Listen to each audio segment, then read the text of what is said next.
Greetings, and welcome to My Tea Adventure. Now, you might have heard that Netflix has released a new story within the Bridgerton universe surrounding Queen Charlotte. And I thought to myself, what is the best thing to pair with a period drama? Well, it's an afternoon tea, of course. So I thought that we could try a couple of recipes to add into a Bridgerton high tea that we eat while we watch the first few episodes. Now I would like to point out, I am in no way associated with Netflix, nor am I associated with Bridgerton in any way. I just really love period dramas, and I thought it would be fun to enjoy a high tea while watching this. So I hope that you're ready to do a little bit of time traveling as we go back into the past to enjoy this Bridgerton tea adventure. In addition to the cucumber and egg salad sandwiches that we first made in our DIY afternoon tea, I thought I'd also try these amazing looking honey and ham mousse sandwiches. Look at these! They're so elegant looking, they're going to be absolutely perfect for a Bridgerton themed tea. Now for our scones, I thought we'd try Earl Grey scones because I've really been wanting to try a tea-infused scone, and I think that this is the perfect opportunity to do so. Now, I'll admit, I don't have as much time as I would like for this particular tea, so we're going to be going out and purchasing a few of the sweets from a local bakery, but I really wanted to try these amazing mini Victorian sponge cakes, and I think that they're going to be a perfect addition to the sweet finale on our Bridgerton tea. So, let's get started on our sandwiches. Now let's start with our honey and ham mousse tea sandwich. This is from Tea Time magazine, and it includes bread, ham, cream cheese, parsley, honey, some garlic powder, and some heavy whipping cream. Now, all of this is supposed to be put into a food processor and blitzed, but I don't have a food processor, so we're going to use a blender, and we're going to see how that goes. Okay, so we're going to start by combining all of our ingredients into our blender / food processor, and we'll see how it goes. Cream cheese, we've got our parsley,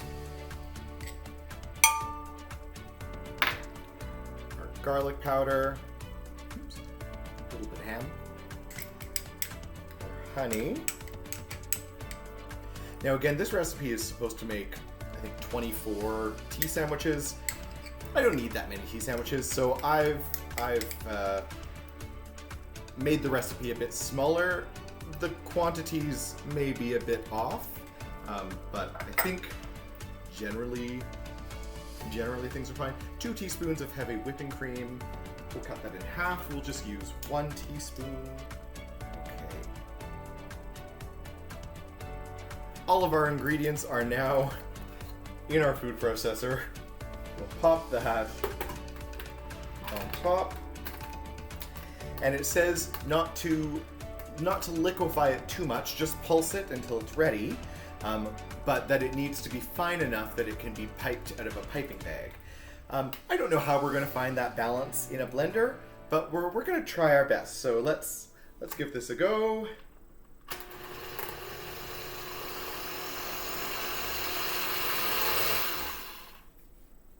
Well, that did not work at all. Fun fact, I don't think that a food processor and a blender are going to do the same thing. Okay, well.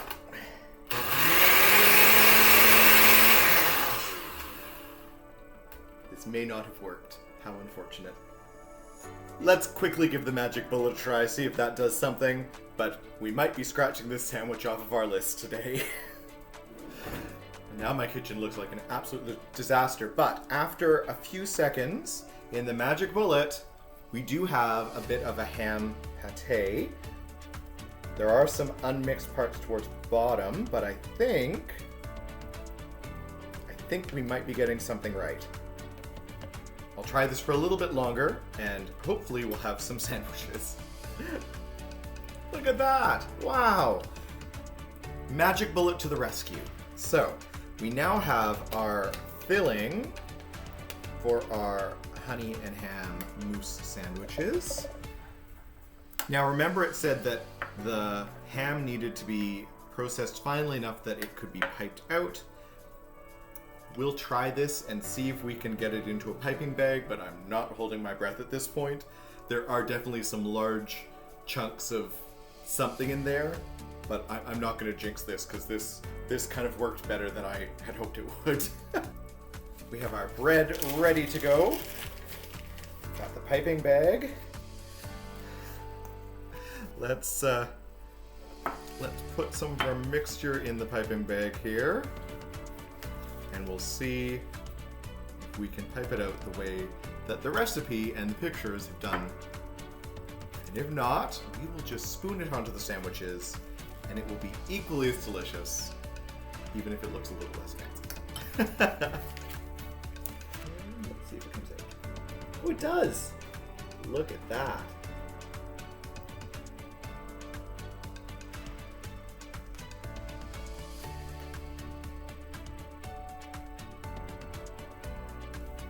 Go, wow.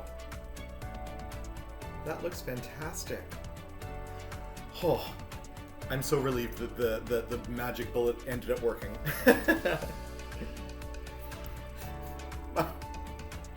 Well, there goes my piping dreams. I managed to pipe the tip right off of my piping bag. Let's see if we can spoon a little bit on. It doesn't look nearly as elegant as the pictures that they had. Spoon, but I do have the parsley to garnish.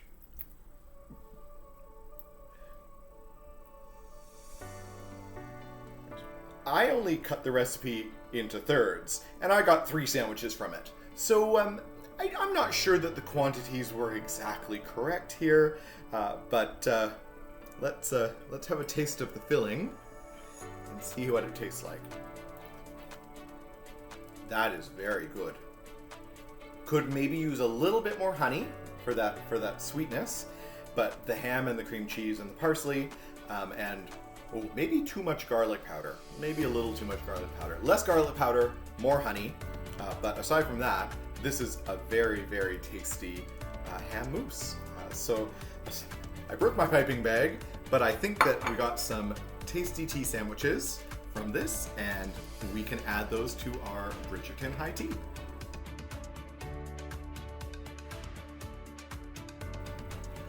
Let's try these Earl Grey scones. They are from the food blog, and they've been submitted by Colleen.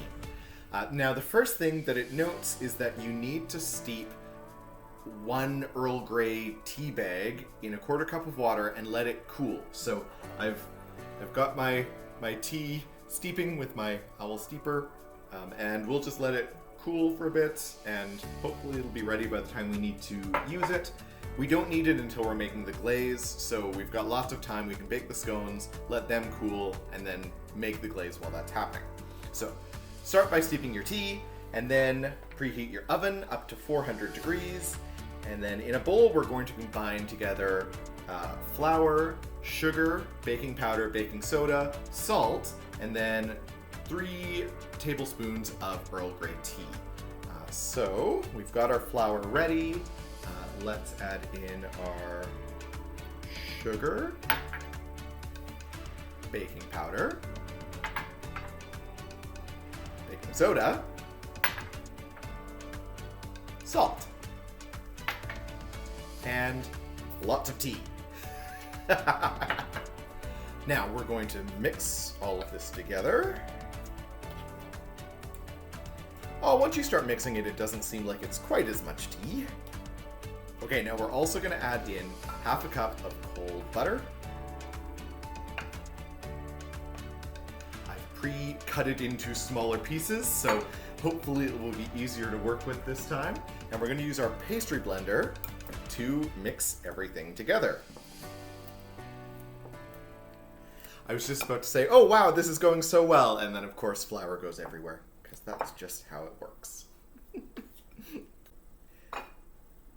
But aside from the flour going everywhere, compared to other scones that we've made, this is going really well.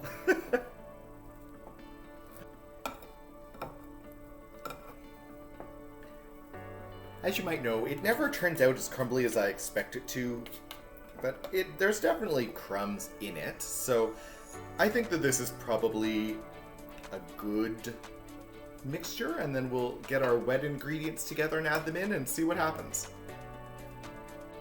Now in a smaller bowl, we're going to mix together the milk and 1 egg. We're going to mix these together in a small bowl. 1 egg. Yay! I need a whisk.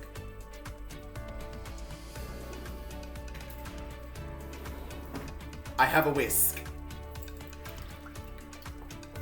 Okay, so I've mixed together the egg and milk, and then we want to add that to our flour mixture. Stir swiftly with a fork until the dough comes together. Swiftly. Okay.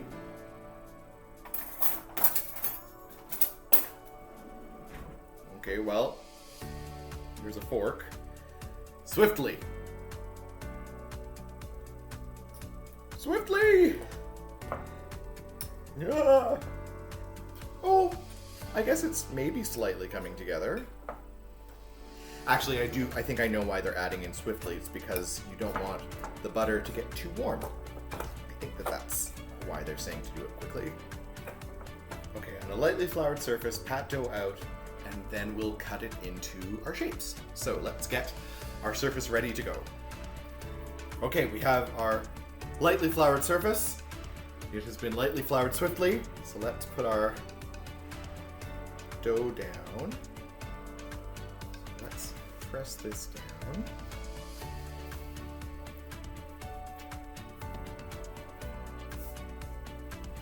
Oh, I was moving so swiftly I forgot to flour my hands. That is probably why dough is sticking to my hands.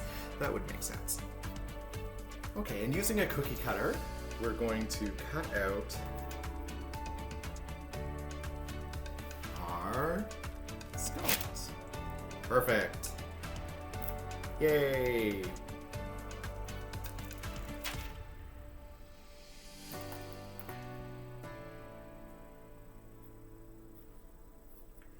This is great. The dough is staying together. It's holding shape. It's not completely crumbling apart. Hopefully these are thick enough. The scones look really nice. You can see the Earl Grey tea leaves really clearly, so I hope that the flavor of that comes out really nicely once the scones are done. Okay, we have our Earl Grey scones ready to go in the oven. We're going to bake them at 400 degrees for about 18 to 20 minutes, or until they're just starting to brown. Oh, let's put these in the oven. Oh, they are so fluffy. Okay.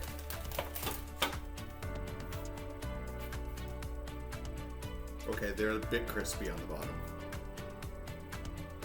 I put them in for 18 minutes, but maybe some of them are okay.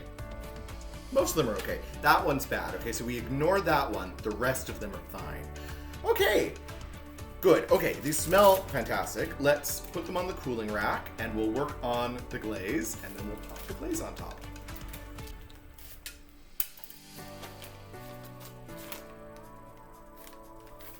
Oh.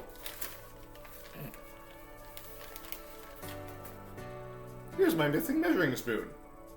What do you know? I was wondering where that was.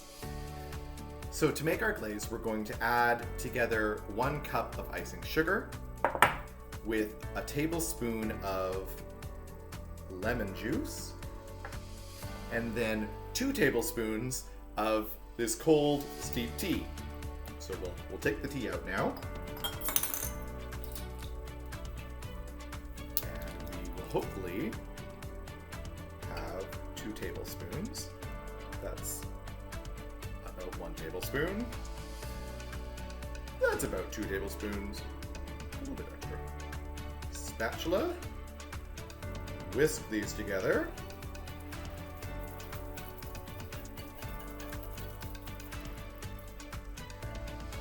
Okay, so we have a glaze ready to go. And it says to use a spatula and glaze the top of the cooled scones. So we've got our scones here. Let's give that a try. Okay, so we will take our spatula and glaze. That's just really drippy. Why don't we just drip it over the scones? Because that's apparently what's going to happen anyway.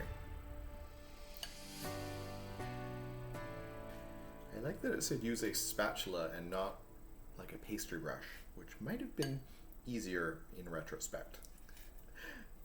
Okay, so our Earl Grey scones now have a Earl Grey and lemon glaze on top. We'll let that cool for a bit, and then let's try one. Okay, the glaze has dried a little bit. So let's take the burnt one. Let's get rid of the evidence on this, and we'll give it a try. They're so fluffy inside. Wow. These might be the best scones I've made. Okay. Take the bottom off. Once the burnt is gone, it's a good scone. The lemon glaze is really nice. You can get a really faint taste of the Earl Grey. It's not very strong. In fact, we probably could have steeped the tea a little bit longer or added more tea to get a stronger Earl Grey taste. Or maybe even added a bit of tea into the scone dough itself. But you can smell Earl Grey. It's nice. This is a really good scone. Yay!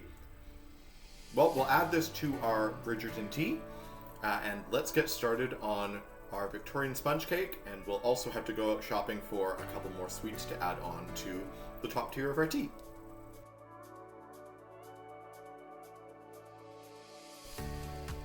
Okay, I'm very excited to make these mini Victoria sponge cakes. I think that they're going to be really fun. I know Victoria, wrong queen, but I think that they're going to look really good on top of our Bridgerton high tea. So in order to make these, you make them in a mini muffin or mini cupcake tin. We are going to need flour, baking powder, salt, butter, sugar, vanilla, and eggs. The recipe is from the Daring Gourmet, and this was submitted by Kimberly. So let's get out our instructions. Ooh, there's a lot. Preheat oven to 350 degrees and lightly butter a non-stick, they call it a mini cheesecake pan. I really hope that they meant mini cupcake pan because that's what I have. Now we're going to sift our flour, baking powder, and salt into a medium bowl. Okay, so there's our baking powder, and there is our salt. Lightly mix. Look, it's sifted. Okay, we're gonna put that aside. I think that that's sifted enough. We want to cream the butter and the sugar for 45 minutes. For 45 minutes? 4 to 5 minutes. That is very different. Don't do this for 45 minutes. Oh my goodness, can you imagine? And then as we're doing that, we're gonna add in the vanilla, and then we're going to add in our eggs as well. So that means that I need the mixer. I'll go get the mixer. Yeah, it still works. I love that that's just kind of the test on how this is going. Does the mixer still work? Yeah, okay, we're fine. Okay, so sugar. So we have a lot of sugar. Wow, tons of sugar. We have our sugar. Let's add in our butter. Cream this for 4 to 5 minutes.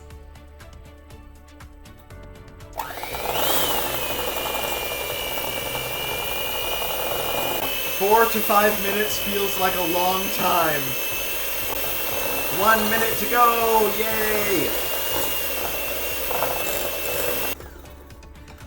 Okay, I think that this is thoroughly creamed. We did it for about 4 minutes, but as we were also adding less ingredients, it mixed together really quickly. So we're gonna add in our vanilla and our 1.5 eggs, because I separated the recipe. Okay, well, there's one egg.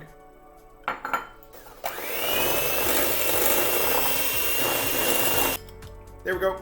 We're going to say that that is half the egg. Using a rubber spatula, fold the flour mixture into the wet mixture until they are incorporated, but make sure that you don't overstir or else your cake will be dense. Okay, so we've got our rubber spatula, we have our dry mixture. Let's I guess, add it, and then spatula it together, but not too much, because we don't want our cake to be dense.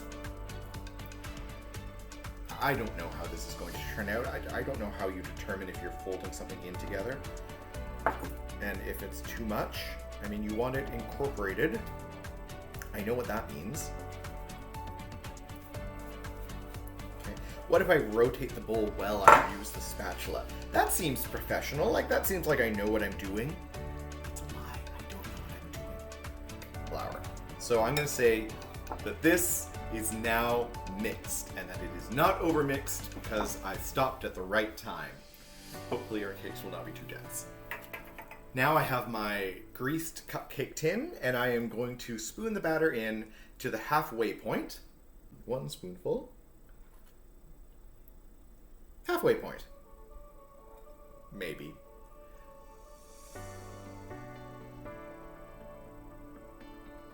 Oh, that might be more than the halfway point.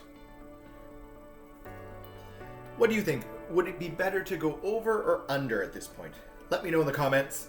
If you are good at actually baking stuff like cupcakes or muffins, is it better to be under full or over full? As sometimes gauging the halfway mark seems to be really challenging. Let us hope that our Victoria sponge cake is indeed spongy. Okay, well, the oven is set for 350 degrees. We're going to pop this in for 12 to 15 minutes, or until a toothpick comes out clean. So let's put it in, and we'll keep our fingers crossed. Here we go. Okay, I did the toothpick check, and the toothpick came out clean. This one in particular looks like it's risen really nicely. The other ones all look a little bit small, so we might not have as much cake to work with as I'd like, but let's let them cool and we'll get our filling ready, and hopefully when we cut into them we'll find that they are nice and spongy and not too dense. So the instructions specifically say to leave them in the cupcake pan for a couple of minutes to let them cool before transferring them onto a wire rack to fully cool. So we'll do that. We can prep the rest of our ingredients for our filling. And then we'll transfer them out and we'll let everything cool and we'll finish off our Victoria sponge cakes. The sponge cakes turned out really nice and soft looking. They are all a bit low. I think that one rose the most. It was probably also the fullest. So maybe more would have been better than less. But we'll see what we can do with these. There should be enough that we can slice them in half and put filling in them. But they definitely look nice and fluffy. I don't think they're too dense, so I can't wait to try one. To make our buttercream filling, we are going to take a lot of icing sugar, and we're going to beat in some butter and a little bit of milk until we get a creamy filling, and then we're going to pop that into a piping bag and pipe it onto our mini sponge cakes after they cool. So let's give this a try. We have our powdered sugar.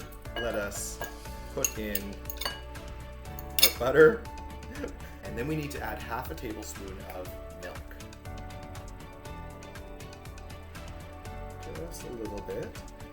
But it does say that you might need to add more milk or more powdered sugar depending on how thick the mixture is. You want it to be a good balance of not too runny, but also not too thick. So let's get our mixer ready, and we'll give this a try. It does look like, okay, it's very thick. Okay, so maybe we need a smidgen more milk. Just gonna add a little bit more.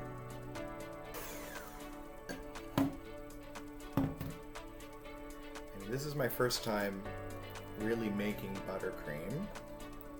This is creamy. It doesn't feel too thick, but it also isn't runny, which is great.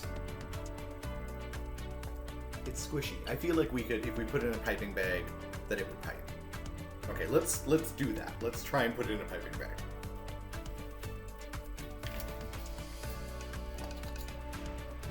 It doesn't look like it's a lot of buttercream. I'm kind of worried that we might not have enough, but maybe we will. Maybe it's one of those a little goes a long way things. And then once these are cool, we will pipe the little buttercream that we have here into them, put some jam in, and then our Victoria sponge cakes should be ready to go. Action this time.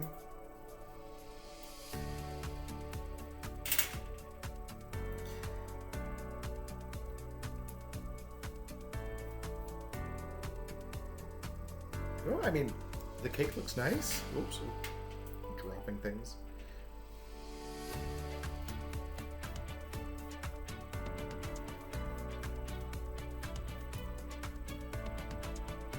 There we go, that one was a bit more flat. This is not working at all. Well, that's unfortunate. The buttercream doesn't want to actually stick to the cake. It only wants to stick to itself.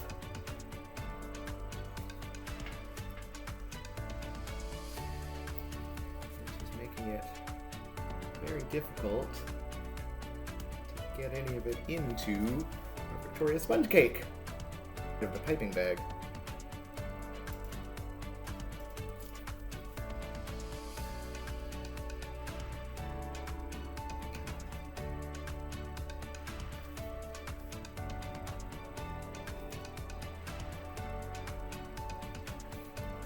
These are going to look absolutely nothing like the picture.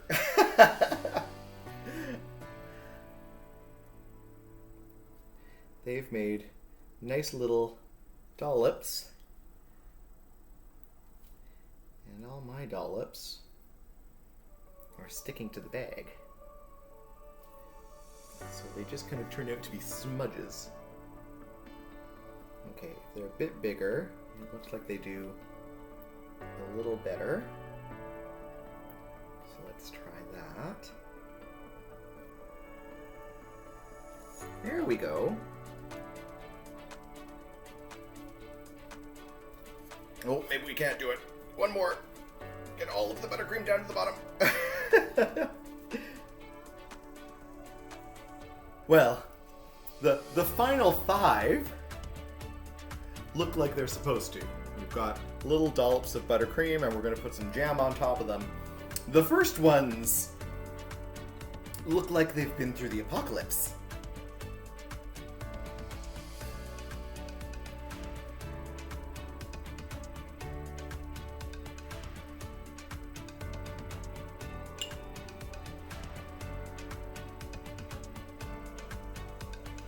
Now it said that you're supposed to use enough jam that it will drip over the edges of the buttercream.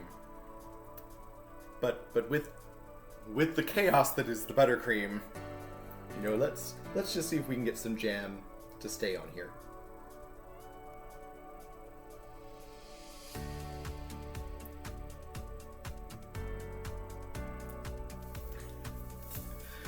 Well, a few of these turned out looking a little bit like the picture. That one looks pretty much like the picture. We've got one. But hopefully, no matter how much they look like they've had a really, really rough week at work, hopefully they'll taste fantastic.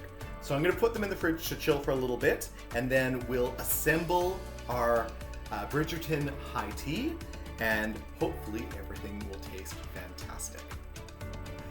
I've got all the others in the fridge, but this needs to be cleaned up.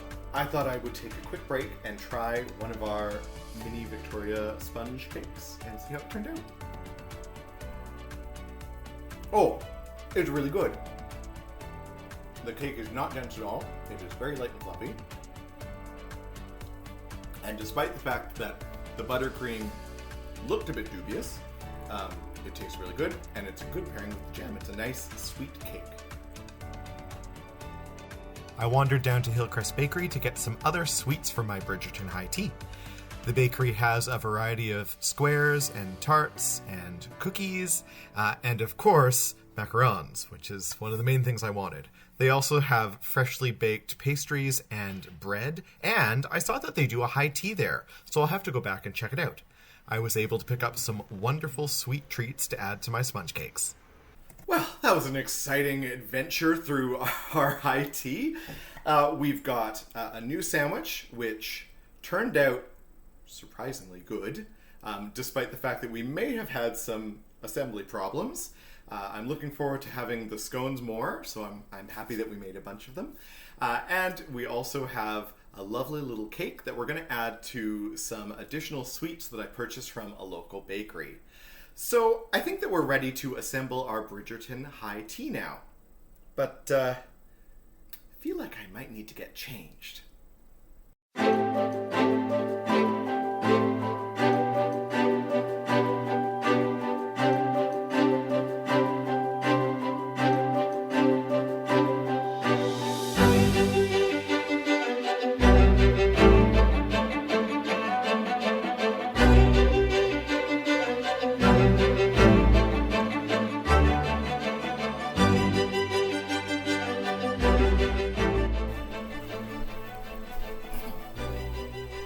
Hello, gentle reader. Well, I hope that you are ready to enjoy your Bridgerton high tea. I know that I am. I feel very dapper in my attire. I've got my fancy teapot out here ready to enjoy some regal goodness and regal drama. I'm really kind of thrilled with how the things in this high tea turned out. The ham mousse sandwiches, once you figure out how to actually blend up the ham and the cream cheese and everything, are so easy to make. They would be a great addition to any afternoon tea. And I think the scones are really good. I'm looking forward to eating them right now, and I've got some great sweets here. The Victoria sponge cakes turned out so good once I figured out how to pipe in the cream. I think I just needed a bigger tip on my piping bag, but overall, it looks really fun. It's going to be absolutely delicious, and I'm really looking forward to enjoying it while I start watching this next season of Bridgerton about Queen Charlotte. So, thank you so much for joining me on this Bridgerton tea adventure. As I said before, I'm not affiliated with Netflix at all. I just really love a good period drama, and I wanted to do something special for this next chapter in the Bridgerton universe. If you enjoyed this video and want to see some more tea recipes from me, consider subscribing, liking, or just commenting and telling me what you liked about this video, what recipes you want to try, and if there's any teas that I could try in the future. I'm always looking for creative ways to put afternoon tea into mainstream culture, I guess. So, I've got my tea, I've got my sandwiches, I am ready to enjoy Bridgerton. Let's get started. Dearest gentle reader, this is the story of Queen Charlotte from Bridgerton. It is not a history lesson. It is fiction inspired by fact. All liberties taken by the author are quite intentional. Enjoy. I hope to.